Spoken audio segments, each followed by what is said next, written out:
મુસ્લિમ સમાજના પવિત્ર રમજાન માસની પૂર્ણાહુતિ થઈ ગઈ છે। એક માસ સુધી રોજા રાખી અલ્લાહની ઇબાદત કર્યા બાદ ઉત્સાહ સાથે શાંતિપૂર્ણ માહોલમાં ઈદ ઉલ ફિત્રના તહેવારની ઉજવણી કરવામાં આવી હતી। અંકલેશ્વરના ઈદગાહ મેદાન પરની ઈદની નમાઝનું આયોજન કરવામાં આવ્યું હતું, ત્યારે મોટી સંખ્યામાં મુસ્લિમ બિરાદરોએ ઈદની નમાઝ અદા કરી અલ્લાહની બંદગી ગુજારી હતી। ઈદગાહ મેદાન ખાતે ઈદ ઉલ ફિત્રની નમાઝ મૌલાના મુજમ્મિલ હુસૈન દ્વારા અદા કરાઈ હતી અને દેશ દુનિયામાં ભાઈચારો, કોમી એકલાસ રહે તેમજ દેશ દુનિયાને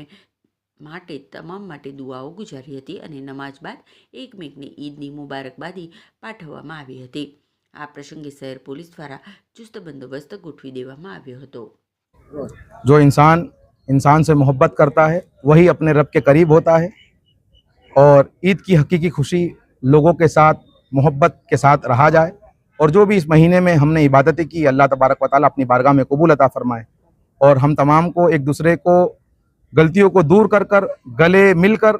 और जो मीठा है वो खिलाकर नजराने और हदीये पे तोहफे उपहार पेश कर कर उनको मनाया जाए जो रूठे हुए हैं और एक दूसरे की कोताहियाँ जो भी है, जो भी लग्जिशात है, भुलाकर उसको आज के दिन जो ईद है इसको सेलिब्रेट किया जाए, इसको खुशी को मनाया जाए और तमाम को जो भी है भुला दिया जाए कि हम सब रब के बंदे हैं और एक हैं। अल्लाह तबारक व तआला हम तमाम के साथ हमारे वतन के अंदर बेपनाह चैन और सुकून अता फरमाए और हमारे मुल्क वालों को एक साथ इत्तेफाक और इत्तेहाद से रहने की तौफीक अता फरमाए।